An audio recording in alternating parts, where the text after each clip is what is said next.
Tidzawerenga Yohane mutu 20 ndime ya 1 kulekeza pa 9. Mamawa kusanache tsiku lotsatira sabata la Ayuda, Mariya wa ku Magadala adadza kumanda Yesu. Adaona mwala utachotsedwa kale pakhomo pa mandawo. Tsono adathamanga na akafika kwa Simoni Petro ndi kwa ophunzira wina uja amene Yesu ankamkonda kwambiri. Adawauza kuti awachotsa Ambuye m'manda, ndipo sitidziwa kumene akawayika.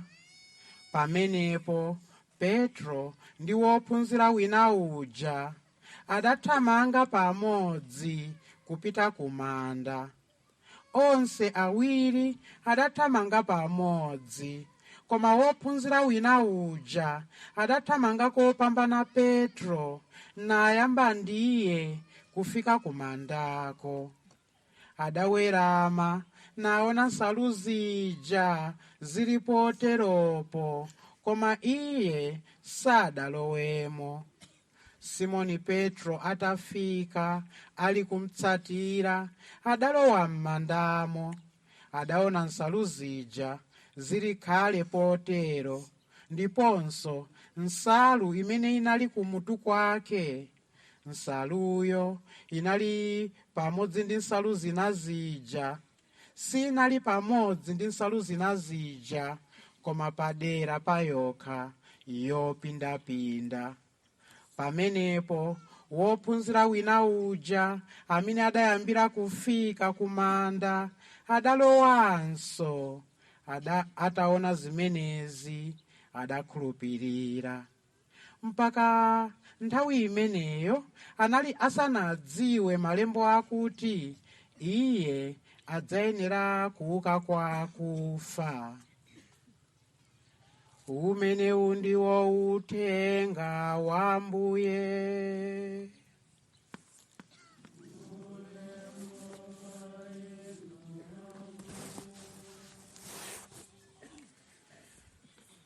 Abale okondeka, tasonkhana pa tsiku la lero kuti tichite chaka cha Pasaka, chimene tinachiyamba usiku wathawu ndipo tikupita nacho mpaka na pa nthawi ya Pentekoste.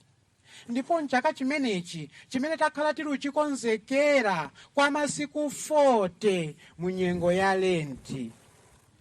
Nchaka chimenechi chimene chili chimake cha chipembedzo china chilichonse mu mpingo wathu wa Chikatolika. Chifukwa chake chakachi chipatsidwa masiku 50 tili uchikondwerera, uchoka tsiku la lero mpaka pa tsiku la Pentecost. Masiku yangati 50.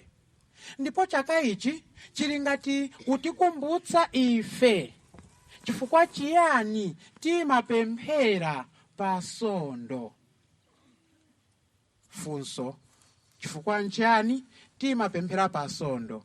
Yankho ni imene tamva kale pa tsiku la lero. Akuti bwanji, mamawa kusanache tsiku lotsatira sabata la Ayuda, Mariya wa ku Magadala anadza kumanda Yesu. Adaona mwala utachotsedwa kale pa khomo pa mandawo. Utanthauza kuti mwala uchotsedwa kuja, nuona zamkati anapeza kuti Yesu Kristu mulije wauka. Ndiye ifeyo tikakumana timakondwerera kuuka kwa mpulumutsi wathu. Nchifukwa chake sondo ina iliyonse ifeyo timakondwerera kuti Yesu Kristu watani? Wauka. Ndiye ngakhale lero lino, ngakhale sondo ina iliyonse nungokondwera kuti Yesu Kristu wauka. Nchifukwa chake ife sitipemphera pa chiweru. Chiweru ni sabata ya Ayuda. Ayuda walekena azipemphera pa chiweru.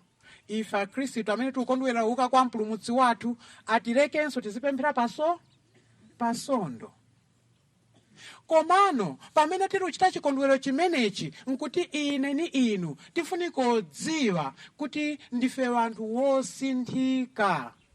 osati monga mmene tinalili kale ayi. Wambiri wa ife khalidwe ni monga tinalili poyamba ndi tsopano ndi masiku onse ndi pa nthawi zosatha. Yesu aphedwe mchimodzimodzi, Yesu ayikidwe m'manda mchimodzimodzi, Yesu auke kwa akufa mchimodzimodzi. Uchitangati Yesu sanauke konse ayi. Khalidwe losasintha, khalidwe laliuma, khalidwe kati la umbombo, khalidwe la mijedo zingokhala tere mmenemo chimodzimodzi. Ndiye ifeyo terere sitikudya. Chibadwire analutidyetsako ndikalika mwana nikumva tero, koma popita kwa nthawi akaluchitonidyetsa mpomwe nalekera terere. Nkoneka sitipitanso mbali timangozinenerera kuti sitikudya terere timafuna nyama mbale, sitikudya terere timafuna nyama, sitikudya terere timafuna nyama mbale. Muzipita mukawauze, muzipita mukawauze kuti sitikudya terere timafuna nyama nyodzo. Mchimodzimodzi Yesu Kristu sitili pa terere yayi za terere tuzazikamba bwino pambuyo palendo, koma tilukamba za Yesu Kristu amene wauka. Muzipita mukawauze, muzipita mukawauze kuti kuno kuzoni bi Yesu wauka. Muzipita mukawauze, muzipita mukawauze kuti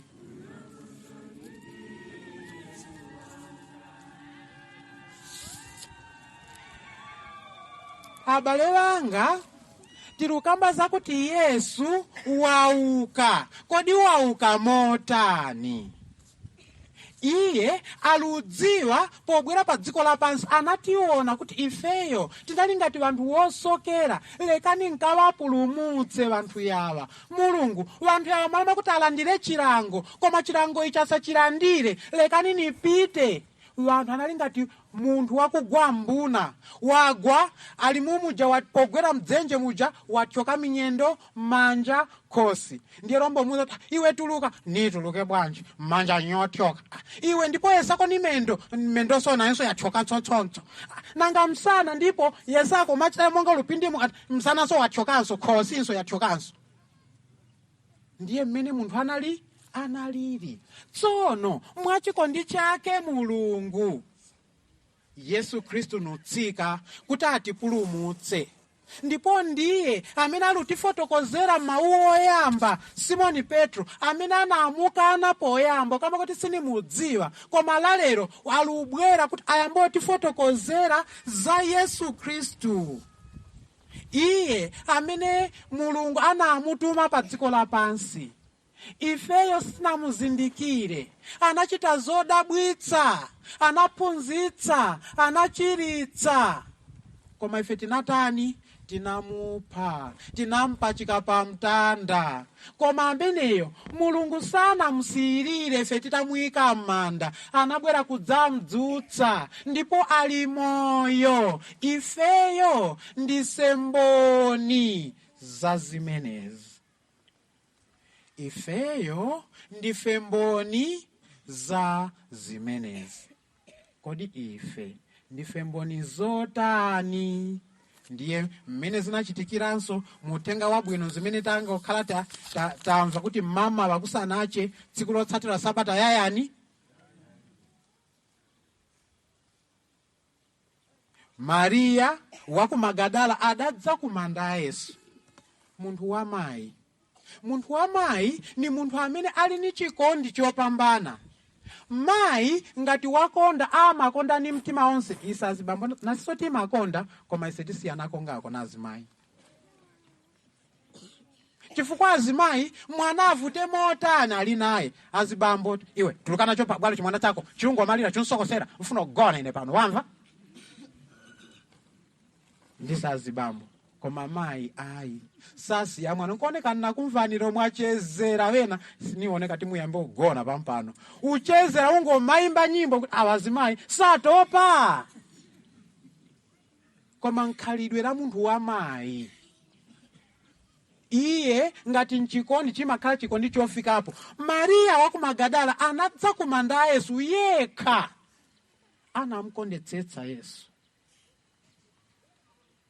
Funso lakuti nanga azibambo amene anali wophunzira wake wopambana ali kuti?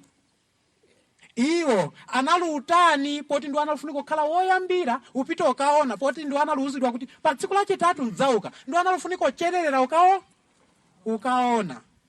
Iyo nyovuto iyankha ungomanenako chabe kuti azibambo kuwayawaya kuchechi. Azibambo kuwayawaya kuchechi.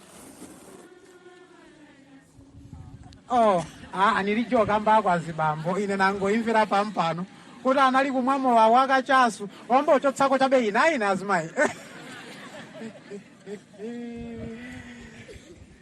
Mzimayi anapita kuti apite akaone kumanda. Ndipo atafika kumandako apeza kuti kulije akuti adathamanga na akafika kwa Simoni Petro. Alipo kamba kuti pomwe nafika pano napeza ambuye kulije nukhazikika. Iye anatani? Anathamanga. Azimayi mthamanga bwanji? Azimayi mthamanga bwanji? Taimani.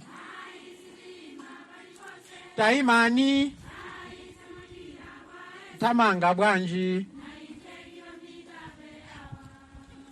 90 kilomita per hour. Akuti ndiye uthamanga mina anathamangira ndani?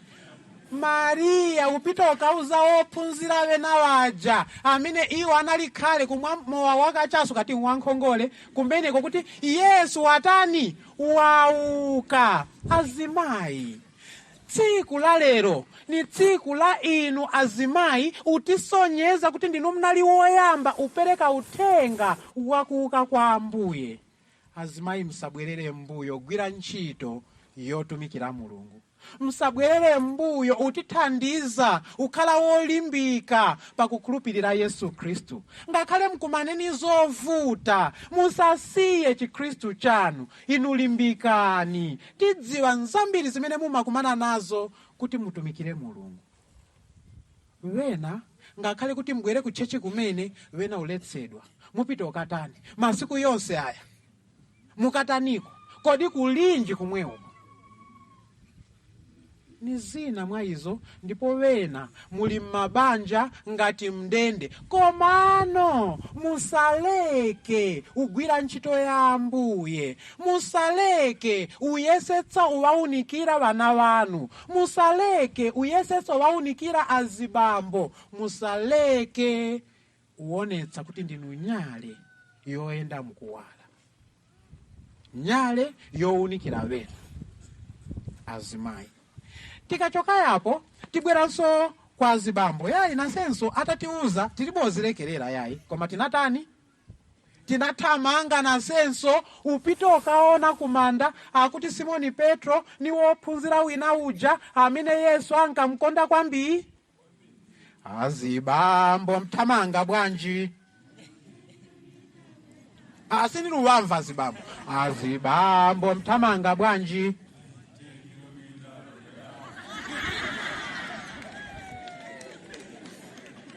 Azibambo mthamanga bwanji? Azibambo mthamanga bwanji? Taimani.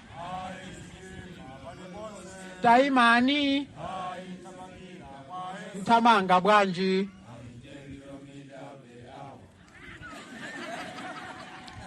Nazibambo yawo. Ndipo tamva kuti pomwana luthamanga Simoni Petro ni wophunzira wina uja amene Yesu ankamkonda kwambiri, alipo mutchula dzina, alufuna kuti ine ni inu tiyikepo mayina yathu. Ine niyikepo yanga dzina. Wophunzira wina uja amene Yesu ankamkonda kwambiri ndani? Ndineyo Kwaku. Ndiye iwenso ikepo yako dzina. Anathamanga pamodzi ni Simoni Petro. Koma wophunzira wina uja akuti kanali uthamangako iwo, kanamsiya Simoni Petro nukambira ndiko fika kuti kumanda. Koma iko osalowamo. Kale Simoni Petro amene analubwera kumbuyo ndi amene anabwera udzatani udzalowa. Nuwona kuti zili motero. Ona Simoni Petro walowa nakonso ndiyepo lowamo. Utanthauza kuti Simoni Petro anali woyamba udziwa za Ambuye. Koma lero lino ifenso tikuthamanga naye Simoni Petro, nafenso tilufuna mvetsetsa zinsinsi zimene Ambuye anazichita pouka kwa akufa. Kodi ine ni inu abale wanga ndife wanthu wotani? Ndisatumiki wotani? Kodi ife tili ngati therere imene takamba kale kuti sitikudya therere, timafuna nyama mbale. Mumayidziwa therere mmene ilili? Chimene sinimayikondera. Ukafuna itapa yaphuzumuka yagwa. Koma nyama ukayigwira m'manja ichitomveka kuti nyamadi. Olo wakusira ni mumdima ive nyama iyi. Koma therere uterera. Usagwirika. Tilinso na akhristu ali monga therere.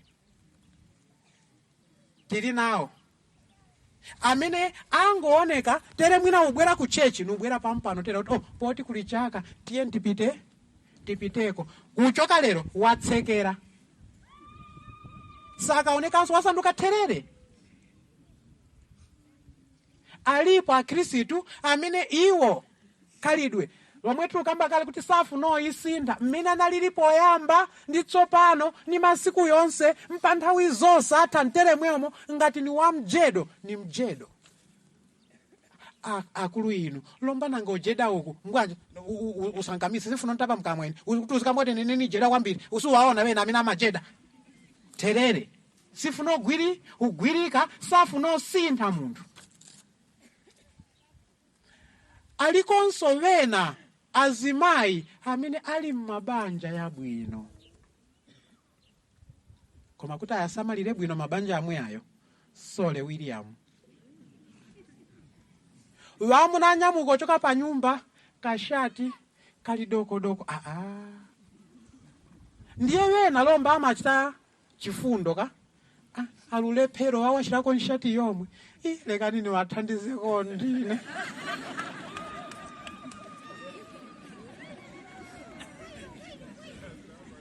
Achoka pa jambo dandaula habambo walanda vamuna ena walanda vamu usamalira zimuna wanu. Mawu yalumveka palibe chigayo. Wenanso wa inu sitikana uyenda sitikana koma wena alire ule walowera uku kuti akhaleko pa nyumba ayi iye akangofika pa nyumba imwe wana nipeze kuti mwachita chakuti iye walowera uku kumene apita nupita ukajeda. Bwanja azimayi titaphunzirako ulalika mawu ya Mulungu. Ife tikamango majeda ndiye kuti ndife therere imene sigwirika imene sisintha khalidwe.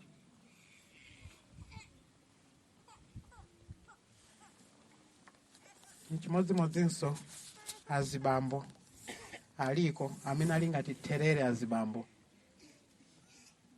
amene sagwirika.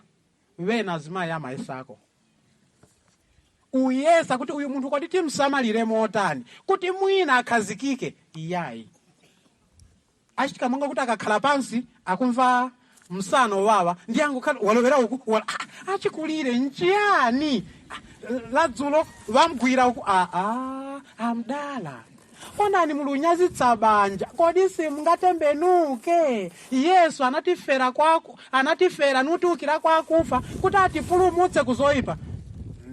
Sifuna kamba ineka sifuna kamba uli nsanje kwambiri nzakubweretsera wina ngati unamasewera. Terere sagwirika yayi. Yena makhalidwe yomwe tili nayo ni yolakwika. Bwanji tizinyadirana. Chomwe chimakhala chabwino nchakuti mayi ni tate ayendera limodzi. Ndipo mkamayendera limodzi motero chimakhala chotisangalatsa siona mabanja yokhala mchikondi. Tate wokhulupiririka sikutilomba mwambo zula soya. Zomwe tulukamba kale kuti muluzula soya wina maprogramu anapanga kale. Abambo chaka chino ndipo naupha soya. Chaka chino ndipo napanga kale programu. Mnapanga kale programu. Kodi mulini wakazi? Kodi mulini wana? Wanaso nili nao. Malima ako. Bambo nakulu malima. Lomba programu mnapanga mweka kodi nanga wana. Mnawafunsako. Nanga make mnamfunsako. Iye malinga wapanga zake kauti zamuyendera zatira pomwepo. Komanso akaiwona ndalama mwina akangopanga programu yakuti ithandize pa nyumba mwina zimakhala kobwino. Koma akaitenga wasowa akaonekera zatha basi ndipo mabwera apiri anabwera kuchoka kuwalale. Ndiye kuti aonekere. Munthu sanduka terere ulephera kuti agwirike, ulephera kukhala ni makhalidwe yabwino. Kodi abale wanga Mulungu walako kudalitsani nizo zijalomba wewe nambo pemphera kuti Mulungu paja tinala mphawi tinalukondana tinaluyendera limodzi Mulungu koma lero ungoti tukuke munthu uyu wavuta wasanduka terere sagwirika kansi tipangenso na mphawi Mulungu kuti mwina tikakhala mphawi tiziyenderanso limodzi ndipo ku chechi tizipitira limodzi ndiponso kumundaso tizipitira limodzi. Kodi nzabwino izo? Abale wanga Mulungu alutikonda ife alufuna kuti ife tikhale ni umoyo watsopano wosinthika. Chimodzimodzi kuli wana wena amene tili nawo tiludziwanso kuti wana wena ali monga terere. Ndizo zija zomwe tikamba kuti wena makolo achitokamba kuti zinali bwino masiku ya jaya kale zinakakhala tempaja uyu mwana tinakasindisa ni mchere chili bwino dyako mchere upambano sunga mwana monga uyu. Chifukwa cha khalidwe lake lotani lolakwika kulikonse akale pa nyumba ni mavuto apite kwa anzake ni mavuto apite ku sukulu ni mavuto sukulunso saifunanso ayesere pano iwe limbikira ku sukulu toto ene ayeso limbikira amama inevoka mbakamba ayi nikusinthireni nzeru ni mwana uyo kauza amaki khalidwe lolakwika. Zomwe takamba kale kuti ntchito lomba imene yabwerako mbanje upeza anyamata na ang'ono iwo kuti ziwayendera afuna chani poyamba filimatepo mbanje chamba lomba akachikoka ungoona chabe pamaso uchitamanga kuti kapena nikankhawi kaja komwe kakuti akatibula kwambiri lomba kakwiya koma nchamba ye kawe ye chamba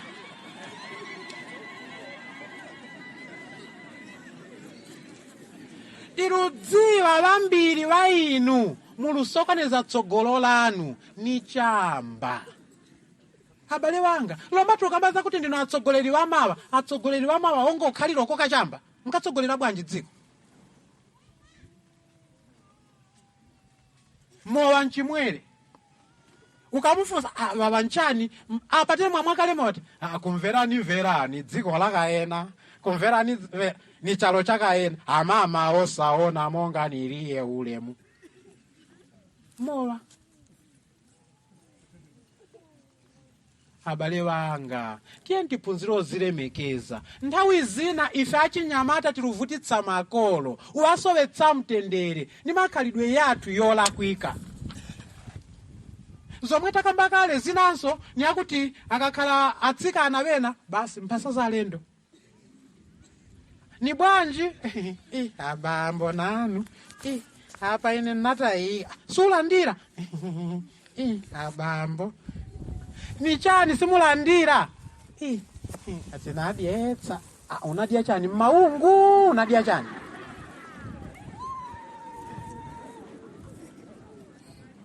uzisunga ukhala nkhalidwe labwino chimakhala chonyadiritsa munthu alukalowa m'banja laulemu osati ngoti ukuwalowa ni chani achikulire.